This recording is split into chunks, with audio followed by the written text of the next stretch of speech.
देश इस साल अपना 79वां स्वतंत्रता दिवस मनाने जा रहा है, जिसमें अभी गिनती के 5 दिन शेष है। पूरे देश के साथ असम में भी स्वतंत्रता दिवस की व्यापक तैयारियां शुरू हो गई है। आमीनगांव रेलवे मैदान से तस्वीरें सामने आई हैं। स्वतंत्रता दिवस के परेड में असम पुलिस के 300 जवानों के साथ ही जिले के कई स्कूली विद्यार्थी हिस्सा लेंगे।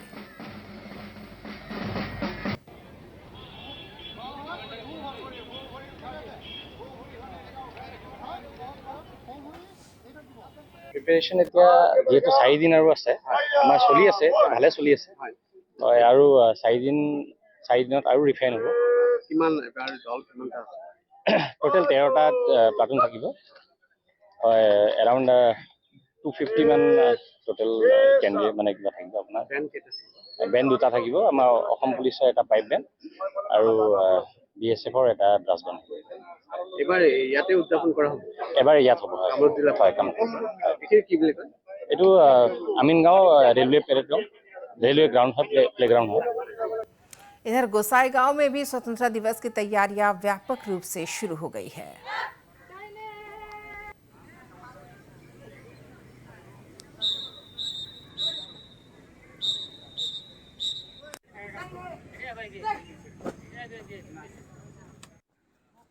प्रति बছৰৰ নাই এই বছৰো গোসাইগাঁও মহকুমা প্ৰশাসনৰ উদ্যোগত গোসাইগাঁও হায়াৰ ছেকেণ্ডেৰী ফিল্ডত 79 সংখ্যক স্বাধীনতা দিৱসৰ প্ৰাক্ষণত যি পেৰেডৰ অনুশীলন ইয়াতে গতিমান আছে আৰু এইখন পেৰেডৰ যোগেদি আমি ভাৰতীয় সন্তান হিচাপে আমি স্বাধীনতা দিৱস ইয়াত উদযাপন কৰিবলৈ আমি আগবাঢ়ি গৈছোঁ। অহা শুকুৰবাৰ দিনা এইবাৰৰ আমাৰ থিম আছে অনাৰিং ফ্ৰীডম ইন্সপায়াৰিং দ্য ফিউচাৰ।